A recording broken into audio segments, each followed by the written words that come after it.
ser castigado por los siglos de los siglos de los siglos de los siglos sin interrupción. ¿Tú crees que Jesús creía en ese Dios? ¿Y Jesús lo mencionó? El infierno no puede existir. Por lo menos 60 ocasiones en la Biblia que te dice que los muertos, cuando se mueren, el estado de los muertos, la doctrina del estado de los muertos, causa en la mente de cualquier persona, cuando lo escuchan así como lo predican todas las iglesias cristianas, causa un sentimiento de rebelión. Es que piénsalo, querido hermano, es digno de rebelarse en contra de un Dios que dice que es amor, pero que está dispuesto a castigar a un pecador por los siglos de los siglos de los siglos de los siglos de los siglos. Cualquier persona inteligente inmediatamente su mente reacciona en contra de una idea de que Dios diga que es misericordia y que Dios diga que es amor y esté dispuesto a torturar a un ser humano que no tiene la culpa de haber nacido pecador, vamos a decirlo así, y simplemente pecó y hizo cosas en este mundo de tal manera que no se va a salvar. Correcto, todos somos pecadores, hay gente que fue más mala, que se dedicó a lo malo, pero merecen ser torturados por los siglos de los siglos de los siglos de los siglos de los siglos de los siglos para siempre, sin interrupción. Inmediatamente en nuestra mente surge un pensamiento de rebelión. ¿Cómo puede ser que Dios diga que es amor y diga que es justo y diga que es bueno y diga que es bondadoso y que no nos ha pagado más de lo que nos merecemos, y tratar a una persona y castigarlo de manera desmedida, aun cuando haya sido el mismo Satanás? Porque créanme, queridos hermanos, que tampoco Satanás merece ser castigado por los siglos de los siglos de los siglos de los siglos sin interrupción. ¿Cuánto tiempo tendrá la rebelión? No lo sé, pero la justicia demanda un pago equivalente, una balanza justa. Esta idea de que los muertos siguen viviendo y que los muertos siguen existiendo y que hay un lugar de castigo eterno para todos aquellos que se han portado mal, es una idea contraria al carácter de Dios, es una idea contraria a lo que está escrito en la palabra del Señor. Por eso es muy importante que los miembros de iglesia entendamos lo que realmente la palabra de Dios enseña acerca de los muertos. Entendamos que la Biblia nos dice que la muerte realmente es un estado de inconsciencia. La persona queda desconectada literalmente, la persona queda inconsciente, no tiene más parte de todo lo que se hace abajo del sol, su memoria es puesta en olvido y esa persona automáticamente ya no se da cuenta de lo que está ocurriendo en la tierra. No está ni despierto en el cielo, ni tampoco, mucho menos, está siendo atormentado en un lugar de tormento por allí, donde Satanás y sus demonios están disfrutando cada momento y de alguna manera Dios sabe que esa persona está siendo atormentada. Eso no es así. La Biblia nos dice que Dios es amor y que el que no ama no conoce a Dios porque Dios es amor. Pero entonces, ¿cuál es el principal argumento que presentan todas estas iglesias o toda esta gente? Estoy hablando de prácticamente todas las iglesias, y este es el vínculo de comunión, no solamente el asunto del sábado, también es el asunto del estado de los muertos, por la cual estas personas creen que una persona cuando se muere se va al cielo, se va al infierno, y es la parábola que Jesús contó, la parábola del rico y Lázaro. Anoche les dije que íbamos a hablar de ella. Vamos a leerla, está en San Lucas capítulo 16 y vamos a entrar en detalle porque es muy importante que entendamos por qué Jesús contó esta parábola y realmente qué quiere decir. Está en Lucas 16, 19 en adelante. Recuerden, hermanos, la palabra parábola quiere decir que no necesariamente es real, sino que es una historia que tiene un propósito de una enseñanza espiritual. Es una historia con el propósito de traer a nuestras mentes una enseñanza espiritual. Vamos a ver. Lucas 16, 19 dice: había un hombre rico, normal, que se vestía de púrpura y de lino fino y hacía, dice la Biblia, cada día, estoy dando un círculo ahí en ciertas de las palabras importantes para que ustedes vean que a veces cuando tú cuentas una historia o cuando cuentas un chiste, por ejemplo, cuando cuentas un cuento, es importante a veces exagerar o presentar algunas cosas demasiado increíbles de tal manera que la historia sea llamativa, porque las cosas que pasan todos los días a veces no son tan interesantes como cuando ocurre algo inusual. Bueno, Jesús hizo que la historia fuera inusual. Un hombre que tiene la capacidad de hacer un banquete de esplendidez cada día es inusual, porque yo no sé cuántos de ustedes pueden hacerlo, solamente habrá algunas personas de la tierra, pero si hay una persona que todos los días de su vida está haciendo un banquete, pues de veras tiene que ser una persona muy rica. Así que esta persona hacía un banquete todos los días con esplendidez, dice el versículo 20 de Lucas 16.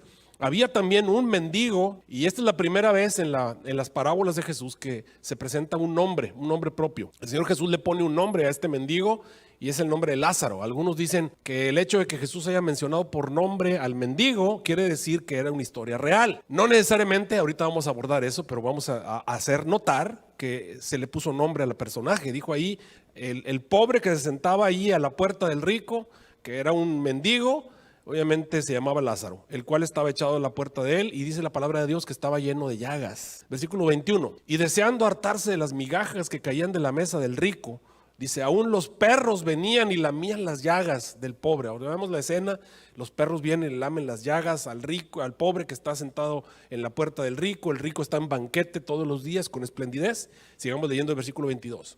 Y aconteció que murió el mendigo. Pues gloria al Señor cuando el Señor permite que los que están sufriendo mueran. ¿No lo creen ustedes así? Cuando alguien está sufriendo, cuando alguien está viviendo una vida terrible, a veces incluso los seres queridos, ¿cuántas veces he escuchado a esposas o a esposos o a personas que se les ha muerto un ser querido y dicen, pastor, gracias a Dios que ya se murió, porque estaba sufriendo mucho? Y me dicen, ay, pastor, yo lo único que le pido, Señor, es que ya lo deje descansar. Y realmente eso ocurre cuando nosotros realmente amamos a una persona. Bueno, aquí tenemos una persona que estaba sufriendo, su vida era una desgracia, tanto así que hasta los perros venían y le lamían las llagas a este pobre hombre.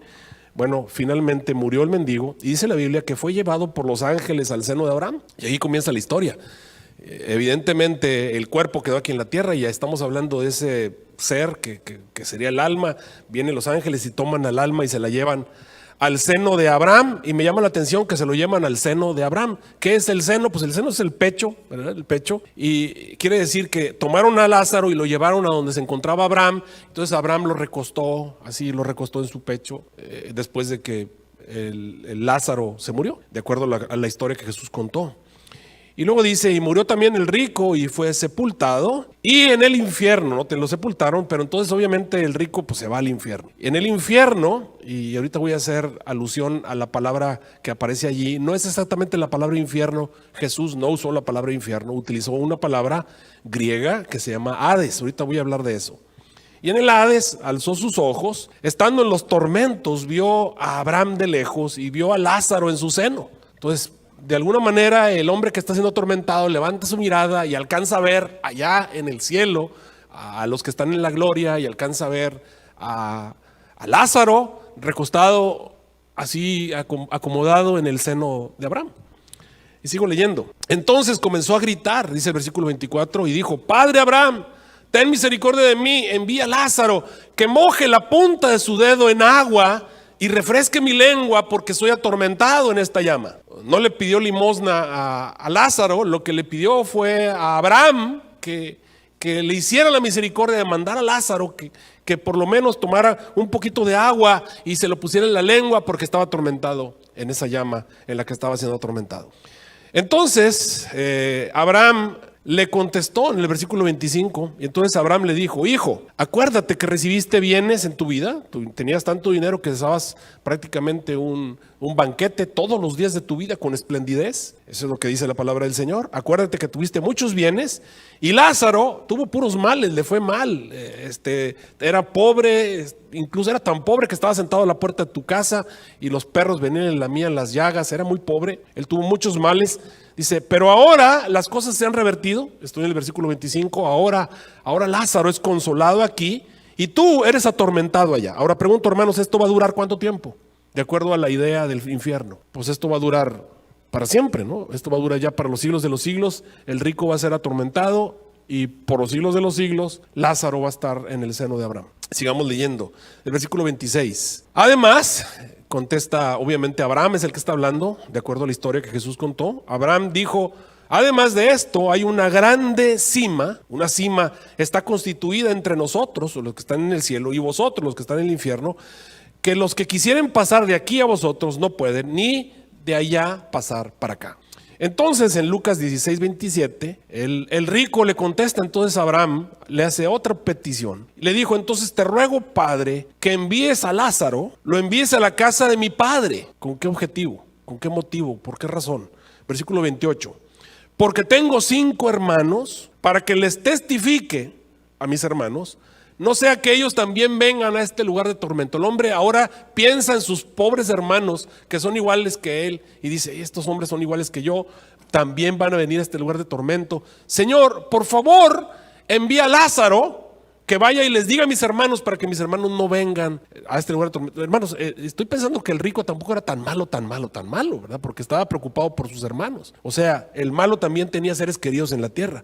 Curioso, ¿no?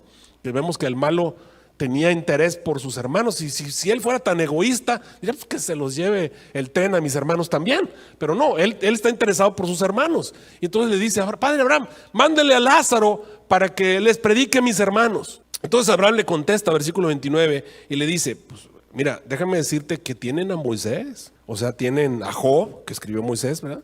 Tienen a Génesis, Éxodo, Levítico, Números y Deuteronomio, que es la Torá. Tienen a Moisés y además tienen a los profetas, Ezequiel, Daniel, Oseas, Joel, Amós, Abdías, Jonás, Miqueas, Nahum, Habacuc, Sofonías, Ageo, Zacarías, Malaquías. Tienen a Daniel y tienen Apocalipsis y tienen todos los profetas, todos los escritos, ahí están los escritos del Nuevo Testamento. Tienen todo. Pues que lo lean, para eso tienen la Biblia. Para eso tienen predicaciones en las iglesias, para eso tienen internet, hay un montón de sermones y para eso tienen un montón de predicadores. Ahí tienen que les crean a ellos, tienen los profetas que los escuchen. Versículo 30. Además, entonces le dijo, no, padre Abraham, no, lo que pasa es que en la tierra la gente no quiere oír la Biblia, en la tierra la gente no le interesa, se la pasan viendo YouTube, viendo videos, viendo pornografía, viendo películas en Netflix, se la pasan haciendo un montón de tonterías, se la pasan buscando cosas en la noche, se la pasan yendo a bares a tomar, se la pasan disfrutando de la vida. A la gente no le interesa Dios, a la gente no le interesa la religión, a la gente lo que le interesa es la política, les interesa el poder, les interesa el dinero. Hay un montón de cosas en el secularismo, en el espiritismo de la tierra, en la Babilonia de la tierra. Padre Abraham, ¿no te das cuenta que no los van a oír? Tiene que ocurrir algo maravilloso. Se tiene que aparecerles un ángel. Es más, ¿sabes? Si se levanta Lázaro, alguien de entre los muertos, en este caso, si va Lázaro, alguien que está entre los muertos, ahora sí, así sí se van a arrepentir. Alguien que se acaba de morir, ellos saben que se murió. Y si de pronto se les aparece y viene y les dice y les explica todo lo que está ocurriendo, así sí se van a arrepentir. Ellos necesitan algo maravilloso para arrepentirse. Tiene que venir Lázaro de entre los muertos. Entonces se van a arrepentir. Esto está en el versículo 30 de Lucas 16. Y el versículo 31, Abraham le responde al rico de manera contundente y le dice, mira, si no oyen a Moisés, hermanos, ¿hizo cosas maravillosas Moisés? ¿Hizo cosas maravillosas Moisés? A ver, recordemos algunas. Se abrió el mar, ¿se acuerdan? Cayeron plagas, fue destruido prácticamente Egipto. Bajó una nube con rayos y un montón de cosas pasaron. Les cayó maná del cielo, una nube luminosa los iluminaba de noche y de día les cubría el sol. Cosas maravillosas pasaron con Moisés. Y le dijo, ¿sabes qué?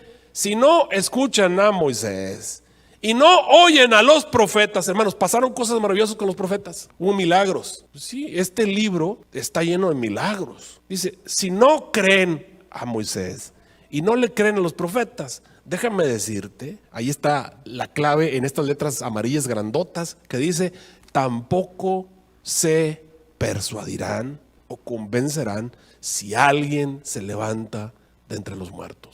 ¿Cuál es la clave? La clave es que los seres humanos, si no se convencen con las cosas que predican los predicadores, si no se convencen con la palabra de Dios, no se van a convencer.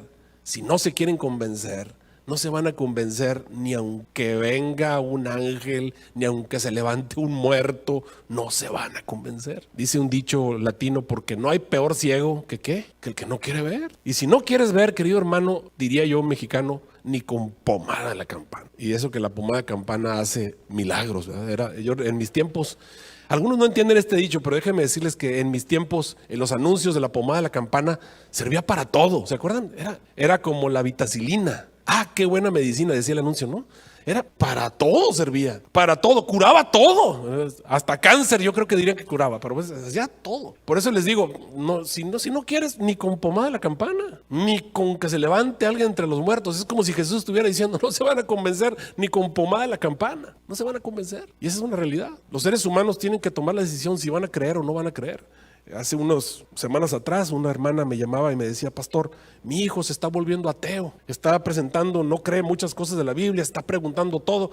Y si usted hable con él, yo inmediatamente pensé, pues, si no le quiere creer a la Biblia y no le quiere, ha decidido no creer, ni con pomada la campana va a creer. O sea, no hay manera en la que podamos convencer a alguien que ya tomó la decisión de no creer. ¿Cómo lo vas a hacer creer? También dice otro dicho que a fuerza ni los zapatos entran. Y es la verdad, cuando la persona ya tomó la decisión de no creer, no va a creer. Ni aunque se levante alguien entre los muertos, ni aunque vea un milagro viviente. Hermanos, ¿Quieres milagros? Nomás ve tu mano, ve tu cuerpo, ve tus ojos, mira lo que eres tú. Es un milagro el hecho de que tengamos esta máquina maravillosa. ¿Quieres evidencias de la creación? Pues nada más observa el orden que existe en la naturaleza. Esto es un diseño inteligente y si no lo quieres creer, ni con pomada de la campana lo vas a creer. Cuando la persona tomó la decisión de no creer, dice Hebreos 11, sin fe es imposible. Sin tomar la decisión de creer es imposible. Es menester que el que se acerca a Dios primero crea que Dios existe. Fíjate, lo primero que tienes que tomar la decisión.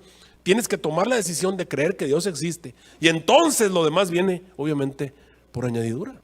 Y que Dios es galardonador de aquellos que le buscan. Y viene entonces la pregunta, pastor, ¿la historia que Jesús contó es real? ¿Realmente ocurre así como Jesús la contó? ¿O es una alegoría? Y la pregunta es, querido hermano, ¿qué quieres creer tú? ¿Quieres creer que es real? Porque si es real, entonces toda la historia tiene que ser real. Y quiero que pienses por un momento acerca de si lo que Jesús contó realmente era real. ¿O por qué la contó? Antes de tomar esa decisión, quiero decirte que en realidad yo no creo, por ejemplo, te voy a poner un ejemplo, no necesariamente lo que Jesús contaba es lo que él creía. Por ejemplo, yo te voy a contar hoy algo que yo no creo. Yo no creo en la reencarnación. Quiero que les quede bien claro. Yo no creo en la reencarnación. No creo que al morirte te reencarnas en algo de acuerdo a tus hábitos y a tus costumbres. Sé que hay gente que cree, hay gente que cree, hay religiones en el mundo que creen en la reencarnación. Eso quiere decir que de acuerdo a cómo tú viviste, si fuiste, de acuerdo a cómo te portaste, vas a reencarnar en algún ser vivo inferior o superior. Y la idea es que si tú te portas mejor y tomas ciertas precauciones, te reencarnas en la siguiente vida. Dicen, en la siguiente vida, en la otra vida, de alguna manera como que te vas a reencarnar en algo. Yo no creo en la reencarnación, pero te voy a contar una historia de reencarnación nada más para que veas que los predicadores tenemos el derecho de contar historias en las que no creemos para sacar ilustraciones. Por ejemplo, yo te puedo decir que un día una rana estaba nadando en un lago y llegó un alacrán a la orilla del río.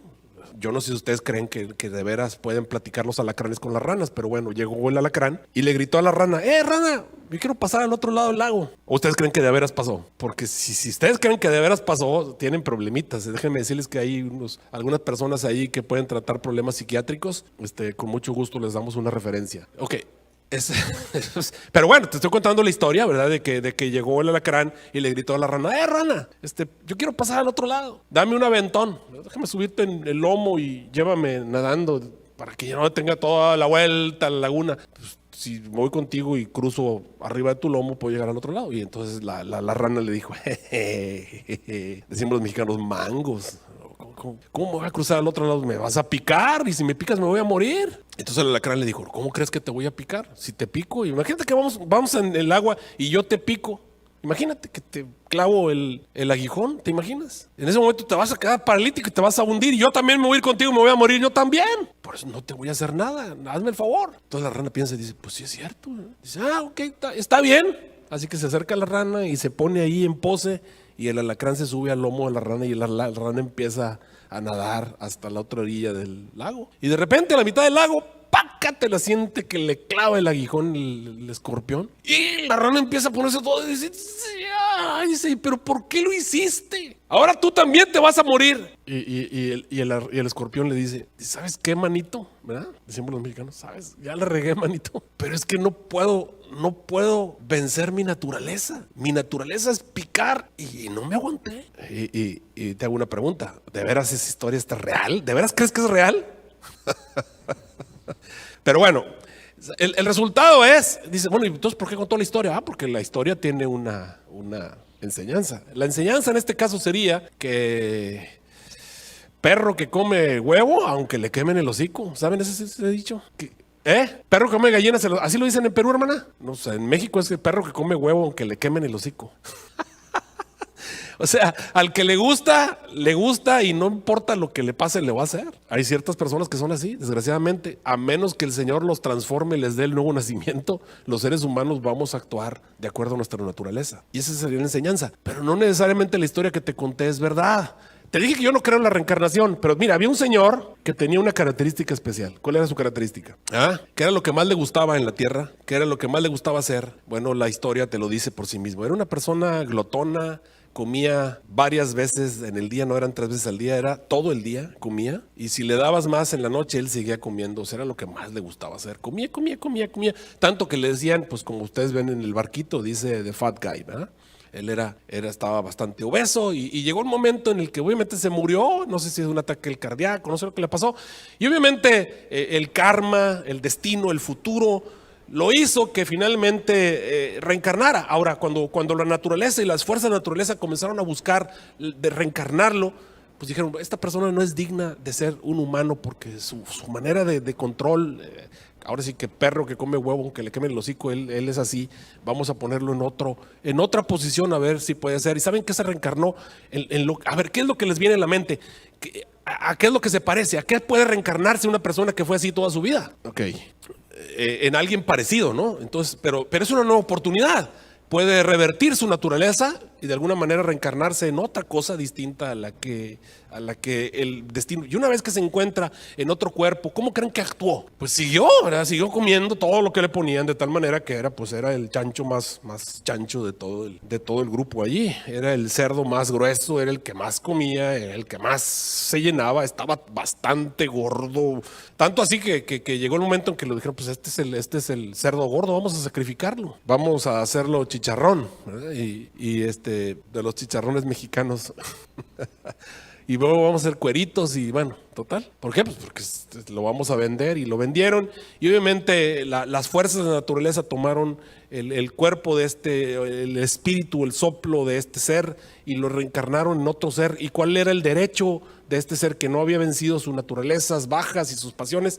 Pues ahora lo reencarnaron en un ser inferior y lo hicieron darle una oportunidad, pero siguió en lo mismo. Y como siguió en lo mismo, pues cuando reencarnó en otro ser inferior, pero del mismo tipo, porque de acuerdo a la manera en la que él se portó, es la manera en la que él va obviamente obteniendo.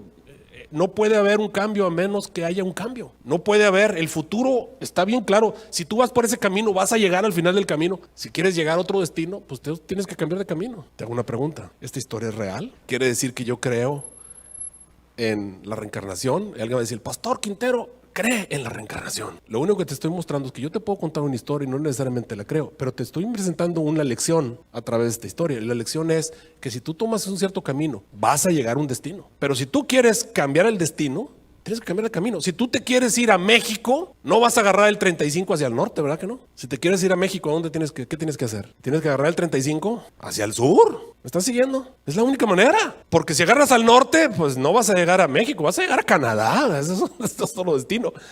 Y esa es la manera en la que, obviamente, es lo que enseñaría esta historia. Igual es el ser humano. Si el ser humano quiere llegar al cielo, pues tiene que tomar un camino distinto. Si quiere tener un futuro diferente, tiene que cambiar y tiene que estar dispuesto a modificar sus caminos. Ok, pero te estoy hablando del rico y Lázaro.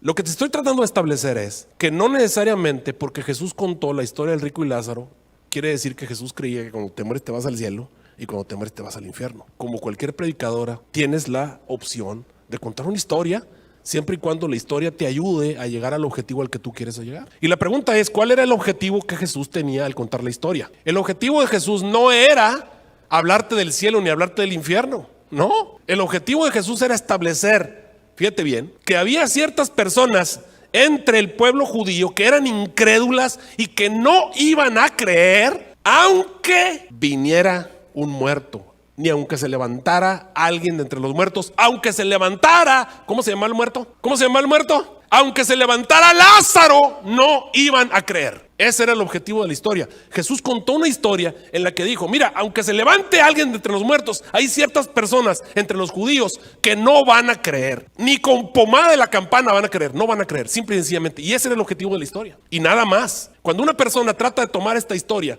para demostrar que Jesús creía en algo, no está haciendo lo correcto porque está tomando una idea equivocada. Es como cuando tú tomas esta historia que te conté para decir que yo creo en la inmortalidad del alma. No es cierto, no es por eso que conté la historia. Tampoco puedes tomar la idea de que Jesús contó esa historia para decir que Jesús creía en la inmortalidad del alma. Además, Jesús tenía la intención de mostrar que los actos que tenemos en esta vida van a tener consecuencias. Ok, vamos a ver la historia con lupa. Para empezar, el rico, dice la Biblia, que hacía cada día banquete. Hermanos, ¿es posible que haya una persona que haga todos los días banquetes? ¿Ustedes conocen a los ricos?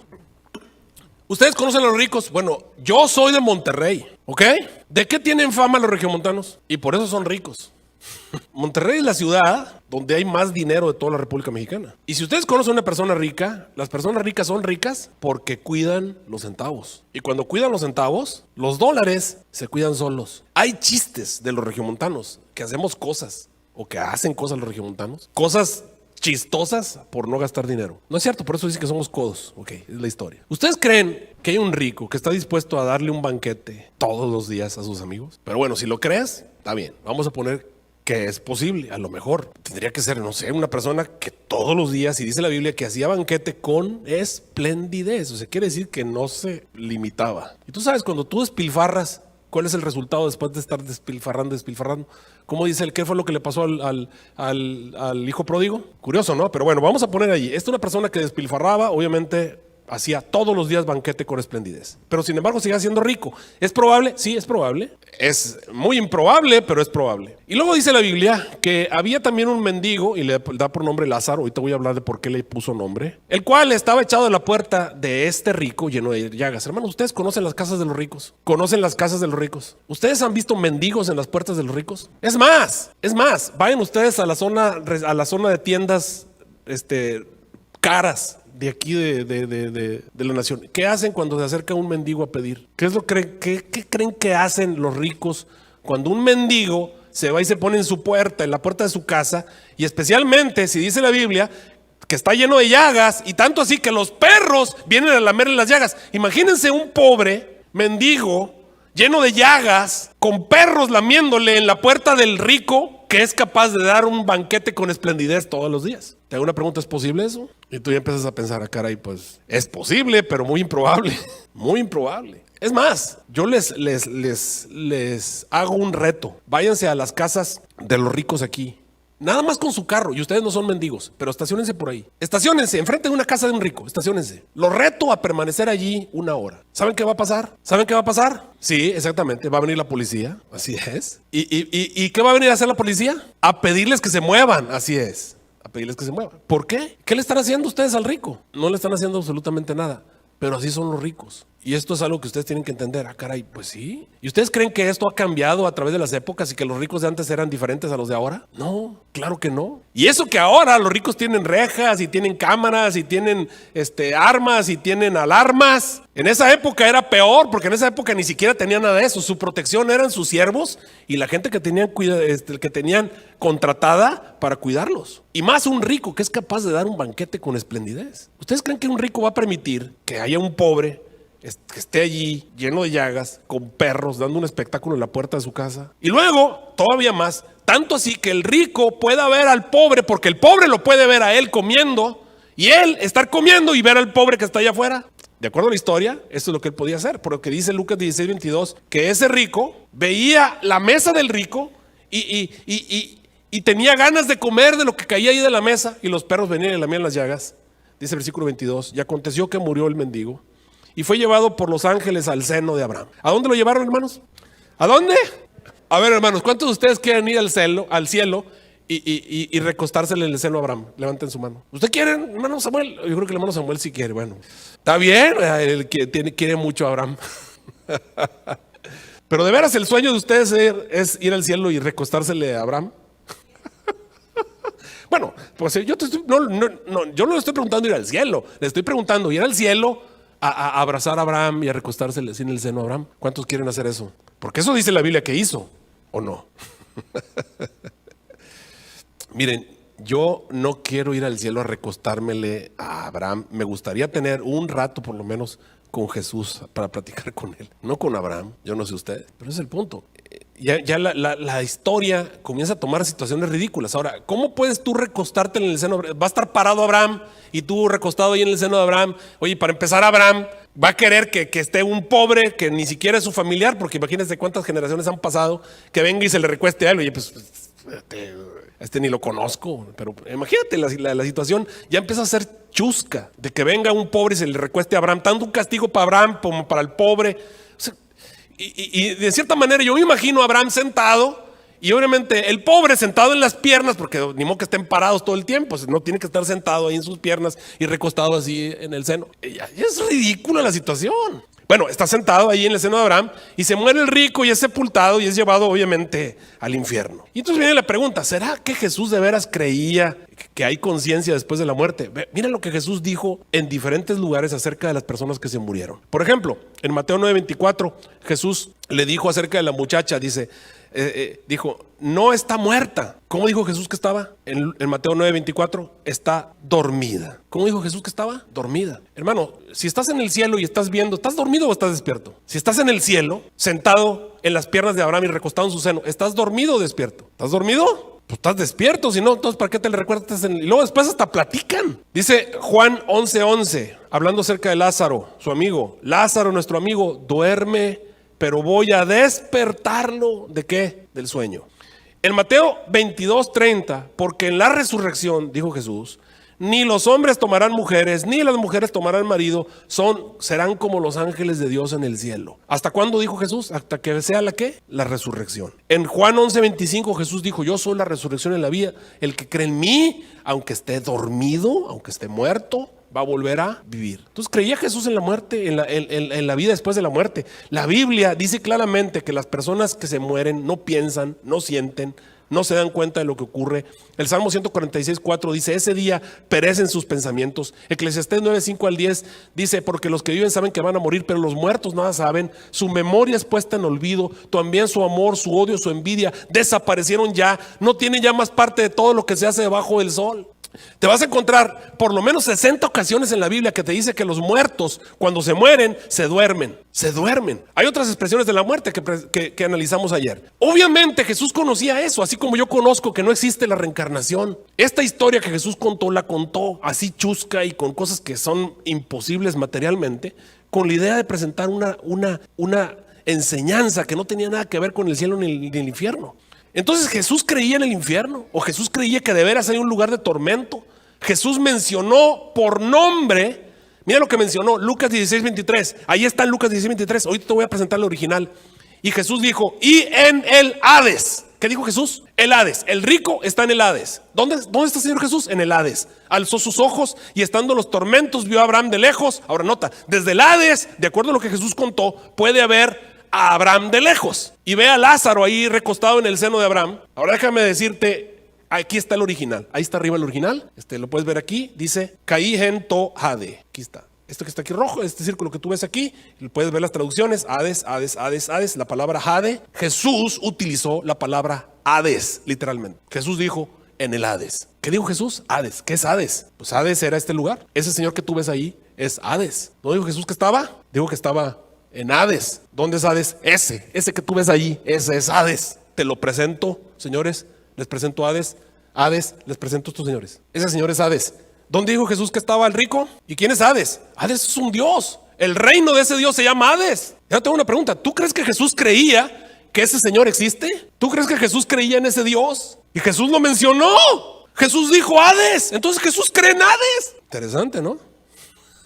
Porque la gente que me dice que esa historia es real y que lo que Jesús está contando es una realidad, pues entonces Jesús dijo que ¿dónde estaba? Estaba en Hades. ¿Y dónde es Hades? Pues aquí está, mira, esto que tú ves abajo son las pinturas de los griegos de Hades. Mira, aquí está Hades. Esto está sacado de una enciclopedia acerca de Hades en la Odisea, en la alegoría, en la historia de Homero, en la Odisea. Habla de que fue a visitar el bajo mundo y en el bajo mundo entró al reino de Hades. Hades es este dios que tú ves aquí. Él tenía un perro que se llamaba Cerbero o Cerberus. Ese perro tiene 3 cabezas, es el perro que está en el Hades. Y Jesús dijo que ahí es a donde se fue el rico. Entonces la historia debe ser real.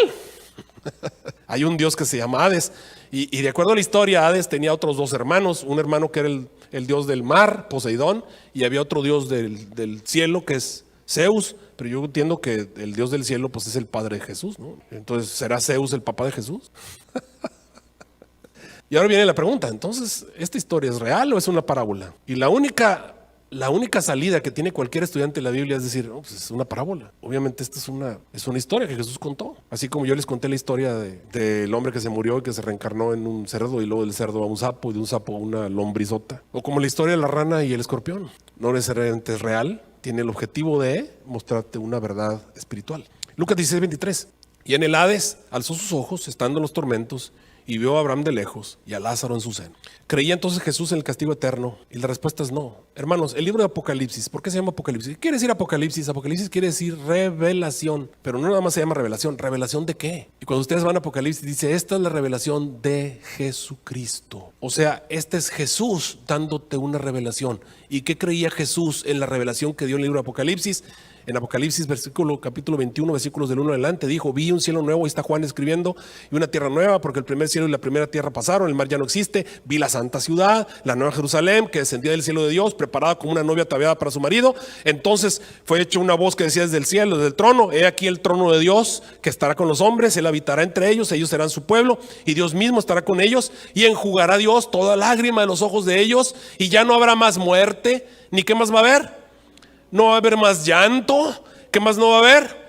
No va a haber clamor. No va a haber gente clamando en ningún lugar, en ninguna dimensión, en ninguna parte del universo. No va a haber nadie clamando. ¿Y qué estaba haciendo el rico de acuerdo a la parábola? Estaba clamando. ¿Y qué está diciendo Jesús? Que no va a haber clamor. Entonces que me diga, ¿a qué le creo? ¿A la revelación de Jesucristo o a la historia que contó? Jesús dijo, no va a haber clamor y tampoco va a haber dolor. ¿Por qué estaba clamando el rico? Pues porque tenía dolor. Y Jesús está diciendo, no va a haber más dolor. En ninguna parte, en ninguna dimensión, en ningún planeta, en ninguna localidad de todo el universo, no va a haber clamor, no va a haber llanto, no va a haber dolor. ¿A quién le creo? ¿A la parábola que Jesús contó o a lo que Jesús reveló en Apocalipsis? Y la pregunta es, bueno, entonces ¿por qué contó la parábola? Ya te estoy diciendo, contó la parábola con otra razón, no para decir que esto es lo que es real, porque las primeras cosas han pasado. La Biblia dice que los pecadores van a ser cenizas. Las cenizas quedan después de que se apagó el fuego. De acuerdo a Ezequiel, nos dice que los pecadores van a ser sepultados, obviamente para ponerlos en paz, los van a sepultar en una ciudad que se va a llamar Amona. Lee Ezequiel 39, 11 al 16, ahí está la descripción de la última batalla, cuando son destruidos con fuego del cielo todos los pecadores, y luego ¿qué van a hacer? Los van a sepultar en un lugar. La Biblia me dice incluso que el mismo Satanás va a ser ceniza y que también va a dejar de existir. Ezequiel 28, 18 dice, en ceniza, te voy a poner en ceniza. Ahí está en amarillo. Y luego después dice, y para siempre dejarás de existir. Entonces esta parábola no queda otra, hermanos, porque está en contradicción con la parábola. Es decir, es una parábola, no es real. Jesús la contó así como yo te conté la historia del sapo y el alacrán. No la debes hacer real. Así como yo te conté la parábola del hombre este que se murió.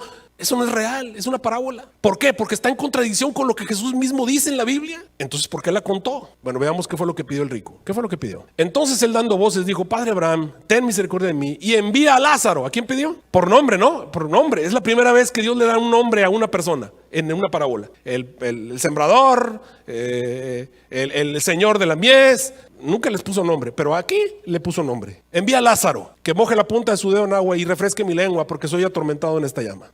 Y entonces Abraham le responde, dice, acuérdate que recibiste bienes en tu vida, Lázaro también males, ahora este es consolado aquí y tú eres atormentado. Y además de todo esto hay una gran cima que constituye entre nosotros y vosotros, que no puedes pasar de aquí para allá, ni ustedes de acá para allá. Así que voy a recordarte cómo es Dios. Dios pide balanzas justas, pesas justas. Él quiere que seamos justos, que seamos rectos. Dice la palabra de Dios en 2 Crónicas 6:23 que no nos ha dado lo que nos merecemos, no nos ha pagado de acuerdo a nuestras injusticias. En Job 4:17 preguntan, ¿será que los hombres somos más justos que Dios? Y la respuesta obviamente es no, por supuesto que Dios es más justo que nosotros. En Job 34:23 que no le va a pagar al hombre más de lo que merece, para que no vengas tú y le digas, Señor, yo te voy a hacer un juicio porque tú eres injusto. No, Dios es perfectamente justo. Dios es misericordioso y clemente, de acuerdo a lo que dice Salmo 103, 8 al 11. Lento para la ira, grande en misericordia, no nos va a castigar para siempre. Mira en verde, no contenderá para siempre, quiere decir no te va a castigar para siempre. Entonces, ¿me va a castigar para siempre o no? ¿A quién le creo? ¿A Salmo 103 o a la historia del rico y Lázaro? Dice, ni para siempre va a guardar su enojo. Señor, ¿por qué me estás quemando? Pues porque estoy enojado contigo. No ha hecho con nosotros conforme a nuestras iniquidades, ni nos ha pagado conforme a nuestros pecados, porque como la altura de los cielos sobre la tierra, engrandeció su misericordia sobre los que le temen. Así que dice el rico, ruégote, Señor, si no es posible, envía entonces a Lázaro que vaya a la casa de mi padre, porque tengo 5 hermanos, que les testifique, para que vengan ellos también, no vengan a este lugar de tormento. Y Abraham le dijo, mira, tienen a Moisés, tienen la Biblia, tienen los profetas, que los escuchen. Y entonces le dijo, no, Señor, no, Padre Abraham, ellos le van a creer si alguno se levanta entre los muertos. ¿Quién estaba pidiendo que se levantara entre los muertos? Díganmelo por nombre. ¿Quién pidió que se estuviera levantando entre los muertos? ¿A quién pidió? ¿A quién pidió? A Lázaro, que se levante entre los muertos, y entonces mis hermanos le van a creer. ¿Y qué le respondió Abraham? Le dijo, mira, si no le oyen a la Moisés y no le creen a la Biblia, tampoco se van a persuadir si Lázaro se levanta entre los muertos. No dice Lázaro, pero el contexto me dice, si alguno se levantara entre los muertos, y ese alguno, ¿quién era el que estaba pidiendo él? Lázaro. Ahora, queridos hermanos, te voy a decir por qué Jesús dijo nombre. ¿Por qué? Porque Jesús conoce el futuro, Jesús es profeta, Jesús es Dios. Amén. Jesús sabía que había un montón de judíos que no le querían creer. ¿Sabes por qué no le querían creer? Porque no le querían creer. Y el que no quiere creer, no va a creer ni aunque se levante alguien de entre los muertos. Y Jesús contó la parábola y puso un nombre para dejar bien claro que él conocía el futuro y que él sabía qué es lo que estaba pasando. Porque él sabía que alguna vez su mejor amigo, que se llamaba, ¿cómo se llamaba su mejor amigo? Lázaro. Ah, caray. Lázaro se iba a enfermar y se iba a morir. ¿Ok? Curioso. ¿Y sabes qué? Jesús estaba por ahí predicando y vinieron y le dijeron, Lázaro, el que amas, está enfermo. ¿Y qué hizo Jesús? ¿Qué hizo Jesús? Dijo, sí, ya sé, déjalo ahí. Y siguió predicando y se murió. Lázaro se murió y Jesús no fue. ¿Y sabes lo que Jesús le dijo a sus discípulos? Me huelgo por ustedes. Mira, aquí está, te lo voy a poner. Me huelgo. ¿Qué quiere decir huelgo? Quiere decir me alegro. Señor, ¿te alegras de que se muera tu amigo? Y Jesús dijo, sí, me alegro por vosotros que yo no haya estado allí. ¿Para qué? Para que creáis. Pero ahora vamos a él. Jesús dijo, Lázaro, nuestro amigo, está muerto. ¿Pero qué dijo antes? Dijo, Lázaro, nuestro amigo, duerme. ¿Cómo dijo que estaba? No, Señor, está en el seno de Abraham. ¿Cómo dijo Jesús que estaba Lázaro? Está dormido. ¿Cómo estaba Lázaro? Dormido. Mas voy a despertarlo del sueño. Y le dijeron, Señor, si está dormido, eso está en San Juan 11:11, si lo quieren leer, si está dormido está salvo. Mas esto decía Jesús de la muerte de Lázaro, y ellos pensaran que hablaba de reposar del sueño. Y entonces Jesús ya les dijo claramente, versículo 14, Lázaro está muerto. Pero me huelgo por ustedes, me alegro por ustedes, para que yo no haya estado allí, porque si hubiera estado allí lo hubiera tenido que sanar. Yo permití que se muriera, así que vamos para que crean, vamos a él. Y entonces Jesús llega con Lázaro y Jesús hace el milagro. Se presenta delante de Lázaro y le dice, Padre, manda a Lázaro desde el cielo que ya está contigo, ven que manda aquí a la tierra. ¿Eso es lo que le dijo? No, se puso ahí en la orilla y empezó a levantar sus miradas del cielo y dijo, Señor, yo sé que siempre me oyes, mas por causa de esta compañía, mas por causa de estos judíos, mas por causa de esta multitud, he dicho lo que dije para que crean que tú me has enviado. ¿Para qué estaba haciendo Jesús este milagro? ¿Qué fue lo que pidió el rico? ¿Para qué quería que Lázaro se levantara entre los muertos? ¿Para qué quería? Para que creyeran. ¿Para que creyeran? ¿No fue eso lo que dijo? Manda a Lázaro. ¿Para que qué? Si se levanta alguien entre los muertos. ¿Y a quién estaba pidiendo? A Lázaro. Ok, que se levante Lázaro entre los muertos y van a creer. Y Abraham le dijo, no, si no le creen a la Biblia, ni aunque se levante Lázaro van a creer. ¿Y qué pasó? Se levantó Lázaro. Resucitó Lázaro. Jesús resucitó a Lázaro, literalmente a Lázaro. ¿Y le creyeron los judíos? ¿Le creyeron los miembros de Sanedrín? Dijeron, sí es cierto, tú eres Dios, tienes razón, eres la verdad, tú eres el Mesías. ¿Le creyeron? Y mira, incluso algunos en Juan 12, versículo 9 dice, entonces mucha gente de los judíos entendió que él estaba allí y vinieron no solamente por causa de Jesús, mas también venían por ver a Lázaro. ¿Por qué quieren venir? ¿Y qué tenía de especial Lázaro? ¿Qué era lo interesante de Lázaro? Que había estado 4 días muerto. Entonces la gente quería saber, oye, ¿qué pasó? Y la gente quería saber. Así que venían a ver a Lázaro, el cual había sido resucitado entre los muertos. Ahora ya sabemos, ¿para qué Jesús resucitó a Lázaro? ¿Para qué dijo él que lo había resucitado? Para que creyeran en él. Y San Juan 12:10 dice, consultaron, ahí están los judíos, consultaron a sí mismos los príncipes, los sacerdotes, y tomaron la decisión de matar a Lázaro. Caray, ¿por qué lo querían matar? Dice el versículo 11, porque muchos de los judíos iban y creían en Jesús por causa de él, así que vamos a matar a Lázaro para que no crean en él. Y ahora te hago una pregunta, ¿por qué Jesús contó la parábola entonces? ¿Ya toma más sentido la parábola? Porque Jesús conocía el futuro y contó esta historia sabiendo lo que iba a ocurrir. Acuérdate que Jesús tenía un problema. El problema que tenía es que los príncipes de los judíos no creían en él y lo atacaban y estaban haciéndole siempre problemas. Bueno, Jesús hizo una profecía a través de la parábola. Dijo, mira, se va a levantar Lázaro entre los muertos. Y ni así van a creer, porque la gente que no quiere creer, ni con pomada de la campana va a creer. Y lo mismo puede pasar en tu vida, querido hermano. Tú tienes este libro, no necesitas que venga un ángel del cielo. Si tú decides creer, Dios tiene poder de salvación a través de este libro. Pero si tú decidiste no creer, ni con pomada la campana vas a creer. No hay poder en la tierra, ningún predicador, ninguna persona te va a poder convencer cuando tú decidiste no creer. Así como esos judíos, aunque se levante alguien entre los muertos, aunque venga un ángel de Dios, aunque el Hijo de Dios descienda del cielo a la tierra y te lo diga, no vas a creer. Aunque sane paralíticos, aunque sane leprosos, aunque sane ciegos, aunque haga milagros tras milagro, no van a creer. Así que la enseñanza, queridos hermanos, es que hay incredulidad en ciertas personas y que esas personas no van a creer y que las consecuencias van a venir sobre esas personas porque tuvieron la oportunidad de creer y no creyeron. Querido hermano, yo creo que Dios está preparando un lugar donde hay cosas que ojo no vio, ni oído yo, ni siquiera han subido al corazón de un hombre. Son aquellas cosas que Dios ha preparado para aquellos que le aman. Yo creo que hay un mundo mejor, un lugar maravilloso, de acuerdo a lo que dice Apocalipsis, en el que no va a haber muerte, ni clamor, ni dolor, donde las primeras cosas van a pasar. Yo no creo que una persona al morirse el Señor lo castigue para siempre. Yo creo que Dios es amor y sé que es misericordioso. Cuando una persona habla de un lugar de castigo y tormento eterno, deforman el carácter del hombre más maravilloso que existe, que es Jesús y Dios su Padre. La Biblia nos dice en Oseas 11:14 que el objetivo del Señor es atraernos con cuerdas de amor, y voy a ser para ellos como el que les quita el yugo de sobre sus cuellos y pone comida delante de ellos a todos aquellos que están hambrientos. Dios no es un Dios cruel, Dios es un Dios perfecto, misericordioso, amante y bueno. Y Dios, habiéndonos hablado muchas veces a través de diferentes formas y de diferentes maneras, a través de los profetas, a través de los padres, finalmente nos habló a través de su Hijo Jesucristo, un hombre lleno de gracia, lleno de amor y lleno de verdad. ¿Por qué el infierno no puede existir? ¿Cuál es el mayor argumento? Y la respuesta es: porque Dios es amor. Vamos a orar.